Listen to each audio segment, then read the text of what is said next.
This is architecture.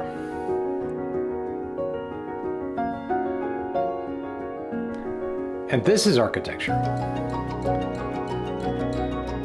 I believe that streets can't just be described as infrastructure. I'm making a case here that streets are, in fact, architecture. Let me qualify. It gets down to what we think architecture really is. There are good reasons why streets can be considered, so let's apply the architectural qualities test. Strictly speaking, streets don't provide shelter, and shelter is a basic component of architecture. But while street design favors its primary design brief of movement and connection, streets do shelter in their own way, providing protection and enclosure despite the general lack of a roof overhead. The building faces themselves, the trees, the street furniture, they all contribute to creating a visually appealing and comfortable environment for pedestrians that moderates the outdoor climate. No mystery here. Streets provide the pathways between buildings and across town for vehicles, pedestrians, cyclists, you name it. They are a necessity for the movement of people and goods. One unfortunate thing though, in our era, the functional design of streets is especially planned to ensure the most efficient car-oriented circulation at the expense of everything else. Dynamic experiences like moving through a smaller and/or darker space into a larger, lighter space is one of the secret sauces of architecture. It applies to street design to create a sense of spatial progression and rhythm, just like in an individual building design. Streets can be designed to gradually narrow or widen, creating a dynamic and engaging hook for pedestrians. This deliberate manipulation of space positively influences the perception and interaction of individuals within their surroundings, contributing to the overall spatial composition. Of course, streets are often considered as pathways for processions. Formal, informal, you name it. These are the events and traditions that give a city character, maintained and burnished over time. The linear space of a street accommodates parades or marches or any other ceremonial event you can think of. Streets are the backdrop for significant cultural and social activities. The arrangement of buildings, landscaping, and street furniture along the route of a procession can enhance the visual spectacle and architectural significance of the event, a kind of scaled-up version of what we do in a building. Even without the spectacle, streets can inspire forward movement and an excitement about just passing through. You look at one interesting thing ahead and you want to move up to it. Then you see another and you move forward more. This is the essence of the processional quality of a street. When the collection of buildings along a street fully participates, each with its own offering of rich details and visually interesting and cohesive urban landscape ensues. The facades, shapes, materials, lighting, and signage all contribute. The additional incorporation of public art, green spaces, and interactive features adds layers of interest and engagement, taking the street design beyond just being a utilitarian corridor. So streets are more than just infrastructure. Their components, thoughtfully arranged, are indeed a work of architecture in and of itself. These components, function, shelter, compression and release, procession, and attention to detail all fulfill an architectural role, while also contributing to the overall fabric of a city, shaping the built environment and influencing the experiences of its inhabitants. One of the apparent weaknesses of great architects is that there sometimes is a failure to recognize that streets and other great outdoor spaces are collectively designed and a fully built-out work, designed over time by many. Mistakes are made, but they're healed over by time. But the producers of great works You see, what they do is self-possessed icons, icons that outwardly radiate their assured artistic presence. They occupy the top of the architectural pyramid, and the people who design them believe that their work should influence and inspire the surrounding environment without necessarily listening or looking at the surroundings first. These are illustrious works, and they do influence, but it's manifested in ways not intended or immediately understood.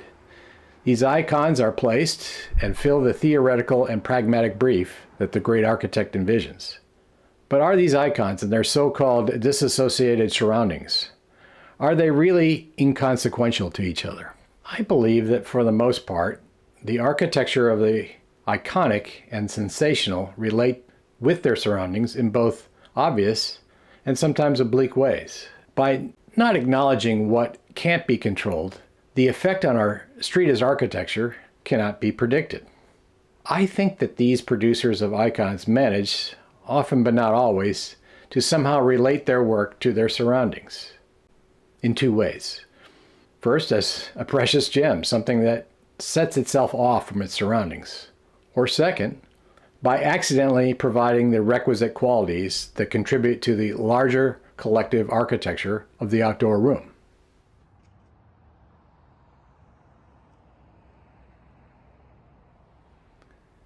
I'm thinking of an iconic building near where I live in Pasadena. It's the Cahill Center for Astronomy and Astrophysics at Caltech. It's by Morphosis. Caltech is a vaunted institution here, known worldwide for the scientific contributions in a variety of fields that its people have made. According to Wikipedia, as of October 2022, there are 79 Nobel laureates who have been affiliated with Caltech, making it an institution with the highest number of Nobelists per capita in America. Bertram Goodhue, a scion of early 20th century Gothic and Spanish architecture, was hired to do a master plan on what was to become the Caltech campus. Over the years, the university has become the home of many wonderful buildings. It is a well-loved campus in this community. Yes, there have been a few lemons built on the campus too. The collection of buildings where the Cahill Center was constructed is a varied collection. Many of the buildings erected in the vicinity have made no real attempt in their designs to properly address the street that they flank, or even to complement the campus as a whole. So, California Boulevard, where the Cahill is constructed, is kind of a de facto back door to the campus. And yet, the experience of passing through these blocks that traverse this southern portion of the campus is pleasant enough. So what was the architect's intent here? So this is from the Morphosis website. The building is the result of a series of forces that collide to produce unique spaces of discovery. Force lines track the movement of form and light through the building's faceted facade. The central vertical volume and the stitches. As one moves through the space, formal fragments coalesce to reconstruct the interactions among light, architectural elements, and bodies as physical traces of the institution's new ideas. So I assume that Morphosis had a good relationship with our client Caltech, and an adequate one with the city of Pasadena. But I'm also sure that there was little in their brief about making a contribution to the outdoor room, California Boulevard. And it must be said that the institution's importance in the Pasadena community must have helped to bridge over the community's recent preference for historic design over something like abstract modernism. In putting this together, I couldn't find any information about any neighborhood pushback. And I didn't find any information that would shed any light on an effort by the university or design team for the project to blend in either. And yet, surprisingly enough, it works. The Cahill Center has made a real contribution to the life and feel of these few blocks of the Pasadena city fabric. Why? Is this by accident? So, here's a little light analysis as to why this building might actually be making a contribution. First, It helps to contribute to the public realm that exists along the boulevard. It spatially supports that realm. Second, it provides an excellent transition zone to support both the street and the functions that take place within the building. Third, it provides excellent connectivity with the surrounding campus functions. Fourth, its facade provides visual interest. Its fractal design language actually works well with the topography and mediates with its surroundings. Fifth, headed west, the indented fissure in the facade visually responds well to the uphill approach. And finally, sixth, headed east, the deconstructed facade in its primary terracotta color actually helps to mediate the middle-aged modern structures and the original Spanish colonial of the old site. Some of this was premeditated. Some influence may have been imparted by the city's design review panel, and some of it was a happy accident. No matter what the theory or construct is, in the end, any building participates in the environment that it was built in. In the end, the theories and internal design journeys are all stripped away. In the end, the building is judged as an object within a larger picture.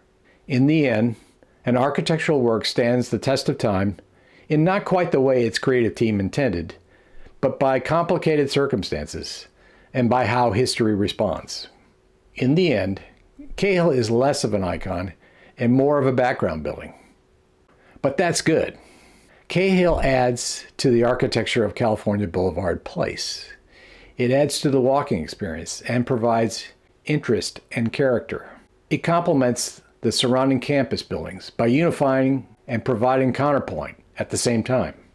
It welcomes, and yet it's clear that it's a place that's primarily used by those who are part of the campus. It contributes interest along the way, just the same as the other buildings that line the street. There are pleasing spatial relationships that it sets up. It is very good, but it can't lay claim to being better than the good buildings around it. It's doing its job, providing part of the enclosure of the larger architectural place, California Boulevard. It's not an icon then, and that's okay. Please let me know about your thoughts about Cahill and fitting in the comments below.